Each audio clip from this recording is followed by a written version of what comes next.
Now let's see how PowerPoint works. As you can see here, the first window that appears to you is very similar to that of Word and Excel. This is again because we are in the Microsoft Office suite. And again, you can choose a new document or you can open a previous created document. So let's go to the new one. And here we are. Here you have the preview of the slides. Remember now, just like in Word, we have the paper, the pages. In Excel, we have the sheet. And in PowerPoint, we have the slide. So here we have the slide. So when you open the document, the first slide that appears to you is the first slide, let's say the title slide. So here you can put your title.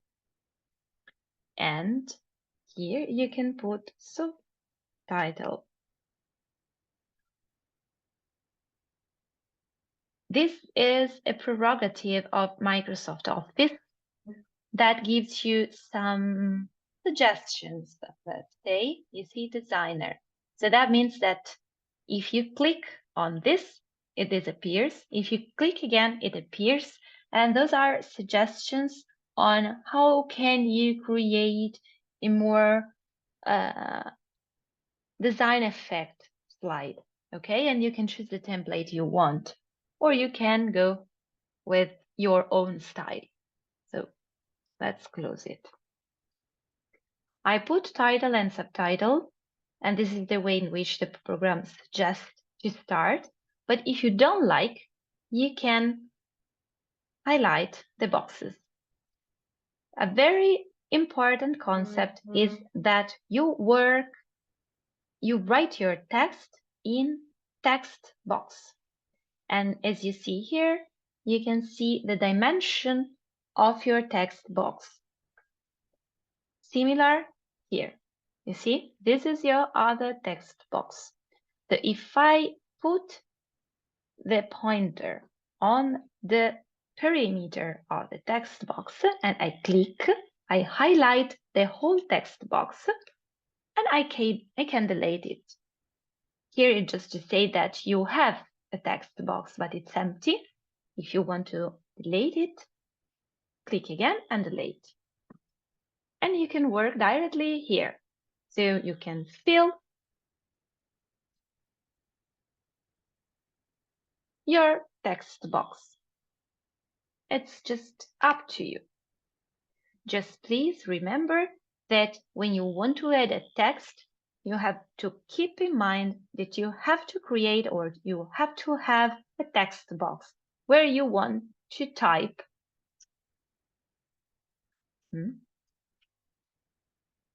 your text.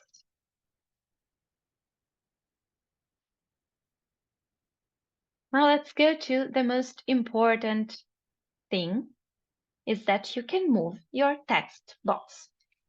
Again, you have to go with the pointer to the border of your text box and you can simply move it in the slide wherever you want. You see that if I put the text box, or doesn't matter which kind of element, any element, if I put it in the middle of the slide, I will have this red line that is a suggestion. That means that if I see the red line, I am putting my element in the middle of the slide, both vertically and horizontally. In this way, I am sure that my text box is exactly in the middle of the slide.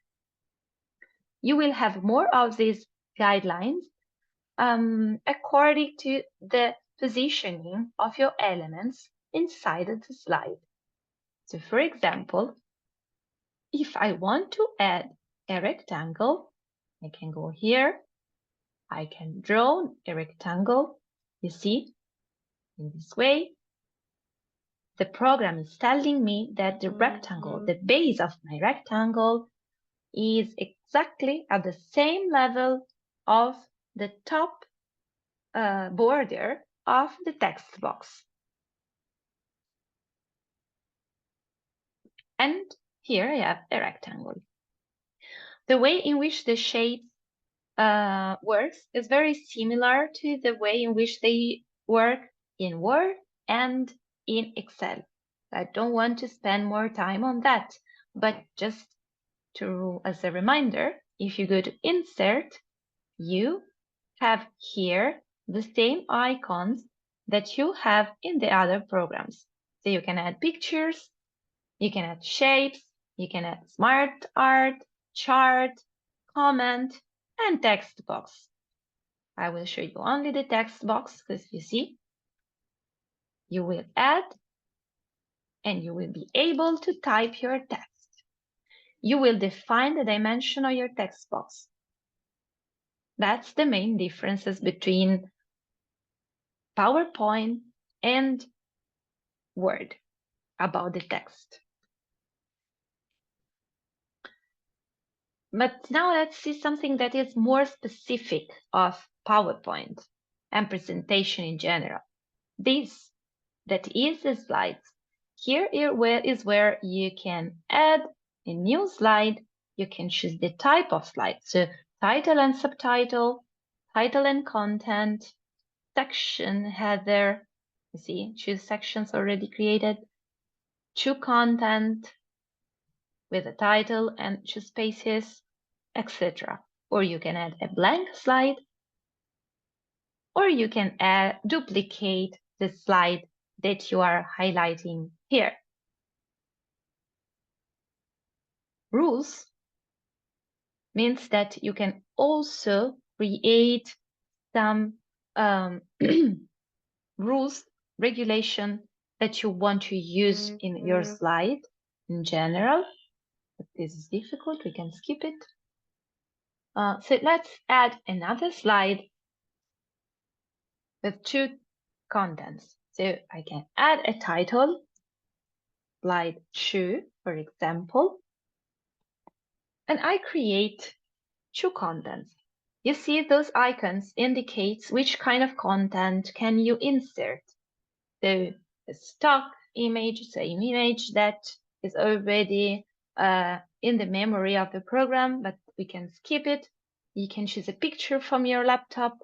You can choose an icon, smart chart. Those are the same elements that you can have here in the insert section. So let's say that we want to add a smart chart, for example. Those are exactly the same that you have in Word and that you have in Excel. And the same is true if you're using OpenOffice. You will have a set of smart chart, graphs, images, icons that you can use in several in the different programs. Okay, and it works in the same way. If you click here, you will open the window in which you can edit the text, or you can edit the text directly inside the figure.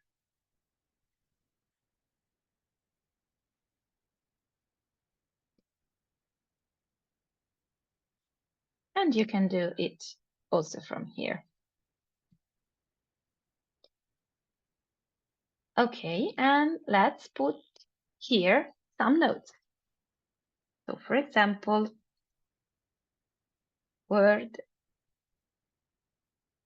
Excel, PowerPoint.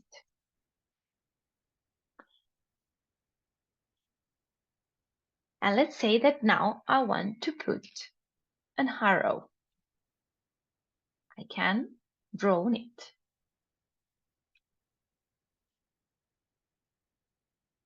This is the text box. Remember, I did at the beginning. This is the second box that was already presented in my template slide. And this is the new element. You see, I can move it following the guidelines, the red lines that appears sometimes. So I have slide 1 and I have slide 2. If I go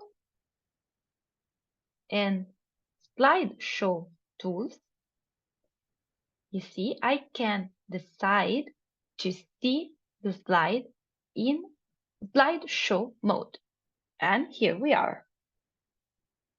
By simply clicking Start or the arrows in the board, I can choose to move my slide from the first one to the second one. I can do something else. If I highlight one element, I can decide to make it appear at a certain point in my presentation. So here you see those are all the effects I can choose to make my element appears.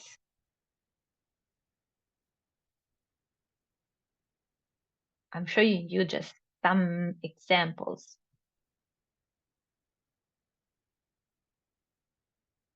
Okay, I will leave this one. Effect option. I can choose the different options I want. And finally, with this, clicking here, animation pane, I can decide when I want my arrow appears. Here you see the mouse, so it's on click entrance. So if I click, the arrow will enter. I can also decide to choose another option. So start with the previous one if I have more animations and they want that appear all together, or after the previous if I want to decide that automatically an element will appear on my slide. Timing, I can choose how much time do I have to wait before my second element appear, or I can remove. So let's see what does it mean if I go to the slideshow. You see, I have the first slide, I have the second slide without the arrow, clicking enter. Here we have.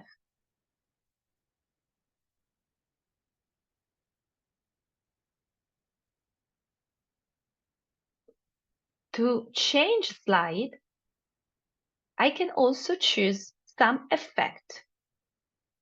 I will show you some of this. You will have in transaction. So, for example, fade, morph, push, wipe, etc.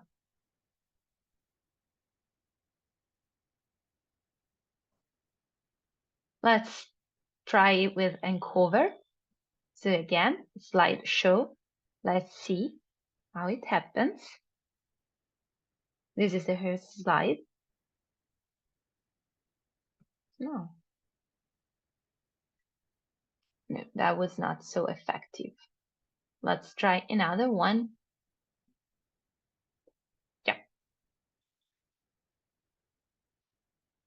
Slideshow. First, and here we have.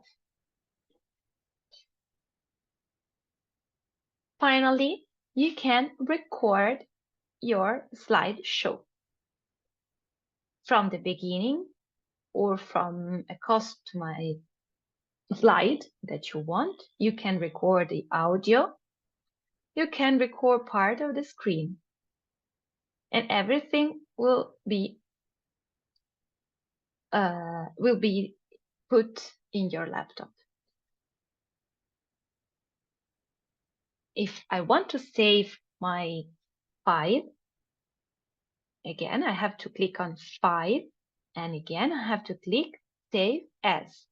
Go to the Browse, choose the folder where I want to save my document, put a name,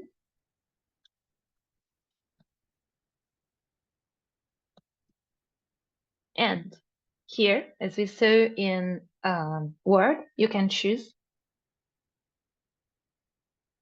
the type you want. You can choose to keep the original document as it is and editable, or you can transform it in a PDF, or you can also transform it in a JPEG, and you will be able to save all the slides as one single JPEG image.